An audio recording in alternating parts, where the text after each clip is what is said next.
Hello, Tamar. Thank you so much for being willing to speak with me today. I am thrilled to introduce my friend, Tamar Frankel, a longtime advocate for consumers and for the desire to eliminate conflicts of interest in the advisory space. Tamar received her JD at Harvard University and joined the faculty of Boston University Law School in 1968. Tamar's research and advocacy focuses on conflicts of interest in the investment advisory space and what it means to be a fiduciary. She is truly a pioneer in the space of fiduciary law, and I'm so thrilled to have her here today. Tamar, can you tell me, in your words, what you believe it means to be a fiduciary? Okay. What it means to be a fiduciary is I'm a lawyer, and therefore I'm a fiduciary of my clients. Giving you legal advice must be both well-researched, that's the duty of care, and aimed at the client's interests only, that's the duty of loyalty. You can't have conflicting loyalties and be a fiduciary at the same time, and that is why you have, if you do have a conflict, then you have to go to the client, ask him, do you agree this is my conflict? If he says no, that's the end of the story. I'm a teacher, and therefore I'm a fiduciary of my students with respect to my grading. If one of the students' parents pays me a sum of money, as a matter of fact, even if he gives me a cup of coffee, that may raise a problem before the exams. And even though I did not take the money or drink the coffee, I might still tell my school's administrators that that is what happened. It goes against the grain of being an independent giving of grades. But what do I do if I found out that other students have helped their friends? In other words, then are they fiduciaries if they help other friends do what? Prepare them for the exams? Absolutely. Tell them what the exam is about? Absolutely not. In that case, they hold information which they can't give because they are fiduciaries with respect to that. The one case in which I saw students do that, I didn't call them. I called their friends who came to me, and we had a real discussion about what it means to have information that is their own, but not available for others, or they breach the duty that they hold. The other thing is that fiduciary duties include cultural arrangements that lead to an expected behavior. And that is an entirely different area, and yet it is, again, fiduciary.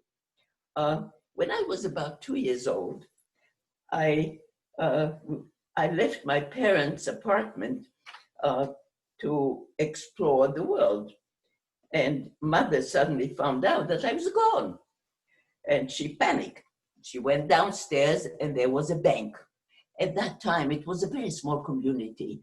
The bank could have an apartment at the top. So she came and she said, Tamar left, I don't know where she is. What did the bank do? They shut the bank and everybody went looking for the 2-year-old. It so happened that the milkman saw me and said, Tamar, where are you going? Said, I want to go that way because that is not where my mother took me. And I want to find out. And the result was, he said, come along, took my hand, brought me. That was a community of people who trusted each other, relied on each other, and they'd better because around them may not have been so safe.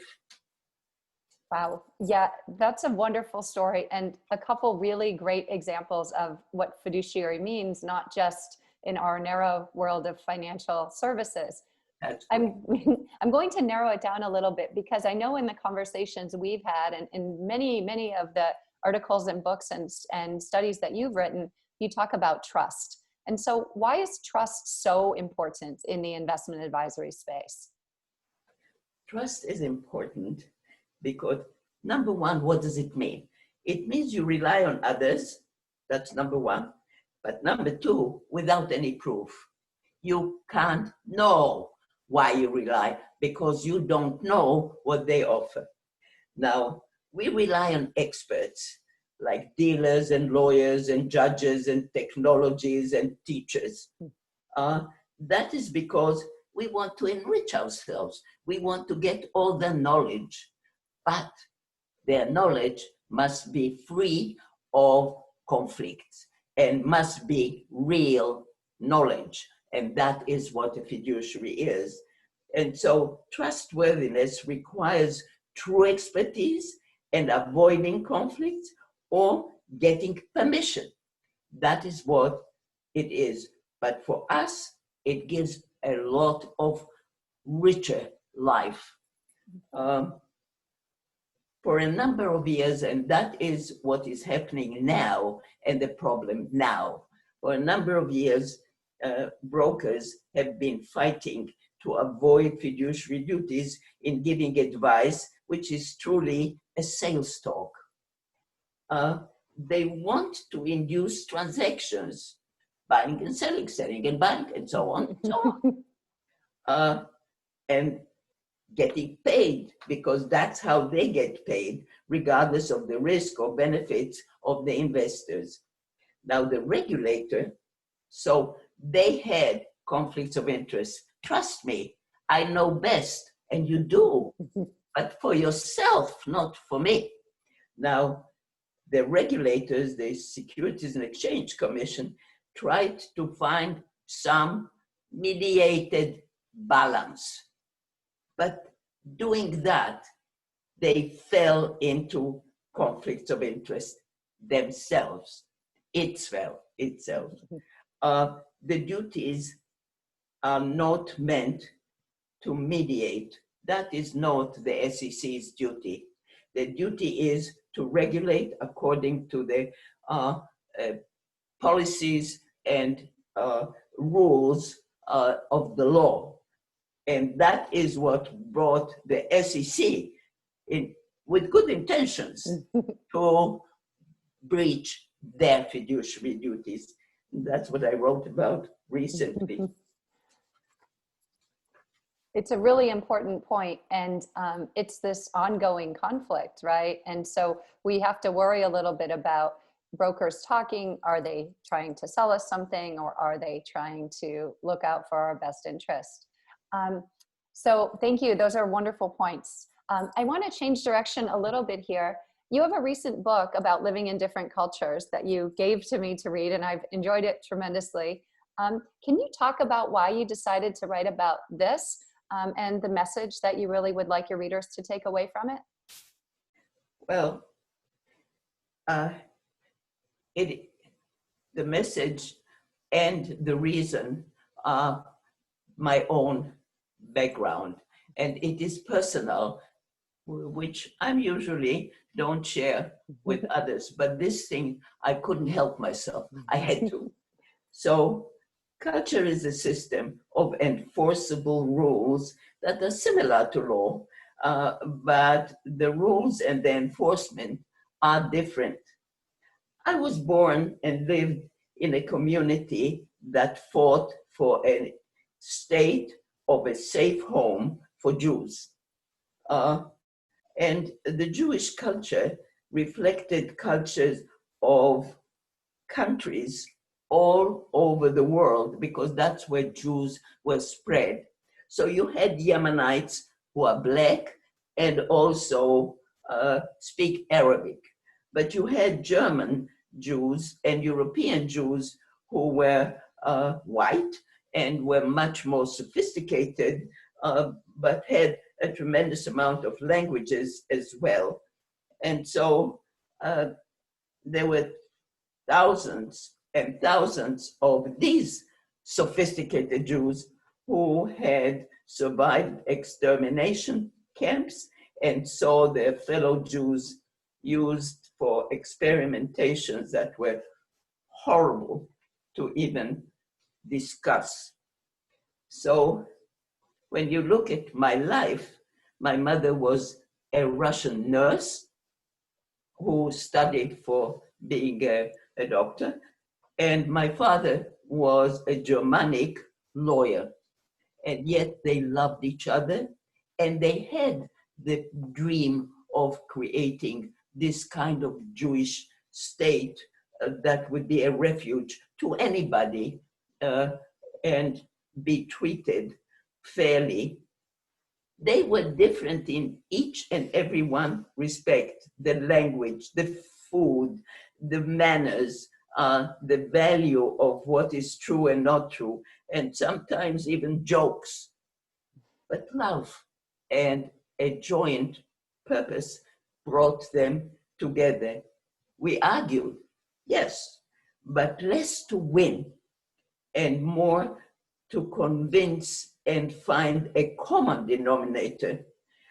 Other countries and nations might benefit from this approach more than from hatred and brutality against those who are not like us and are different. Yeah, those are some of the wisest words that you could hear, especially in today's environment. So thank you for your insights and for sharing some of your own experiences. So as my final question, I would like to ask you, what is the most important key takeaway from your book about culture, and more generally, your thoughts about culture and how it relates to either common times or the fiduciary side of things? Well, in the last chapter of my book, I offer some thoughts about building relationships with people of other cultures. Some of my suggestions include listening, learning first, and then judging much later after we gather the information and think about it. We must find a way to allow other people to be different as long as we share our values, core values. We need not be exactly the same. We can find soul brothers and sisters and be good citizens without having exactly the same way of dealing. And while societies differ, the foundations of human group culture are really the same.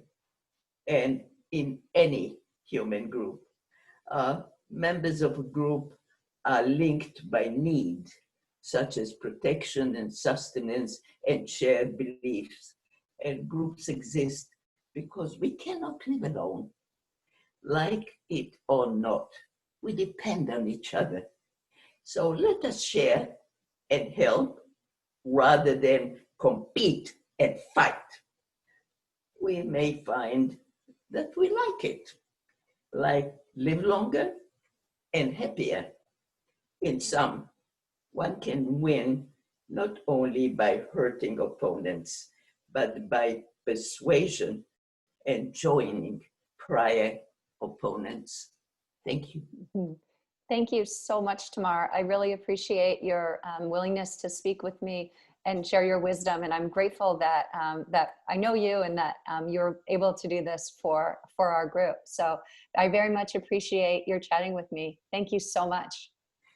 Thank you for having me.